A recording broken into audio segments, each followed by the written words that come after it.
এতক্ষণ অবধি যা আলোচনা করলাম, হক কথা হয়তো বা অনেকের কষ্ট লাগে শুনতে। দয়া ধর্ম করে হাত পাও ধরে অনুরোধ করতেছি, পরেও যারা শুনবে এবং এখন যারা শুনতেছি সরাসরিও, সকলের হাত পাও ধরে অনুরোধ করতেছি, নামাজ আর কাজা করেন না, হারাম খায়েন না বাবা।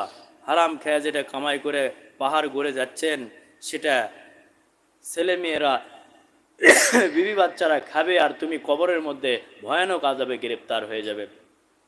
কাজে হাত পাও ধরে অনুরোধ করতেছি, যারা সুদের ব্যবসা করেন সুদ ছেড়ে দেন।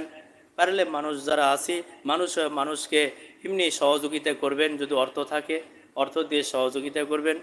আর যদি না পারেন চুপচাপ নিজের চিন্তা নিজে করবেন, কিন্তু সুদ ঘুষের দিকে যায়েন না। যারা চাকরি বাকরি করি অনেকে সুদ খাই, ঘুষ খাই, এই ঘুষ খাবেন না।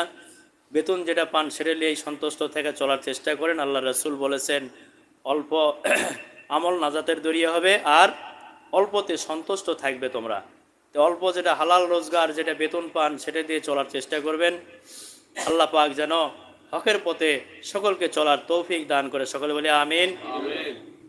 আর আবারও আল্লাহর কাছে আমরা দাবি জানাচ্ছি এবং সাহায্য চাইতেছি, মুসলমান রাষ্ট্রে ইহুদিরা যে চক্রান্তগুলো করতেছে, এখনও করতেছে, না করা নয়, সেই চক্রান্তগুলো থেকে আল্লাহ পাক যেন মুসলমান রাষ্ট্রকে হেফাজত করে এবং শক্তিশালীভাবে আল্লাহ কলেমার পতাকা উড্ডীন করে রাখে সকলের হাতে।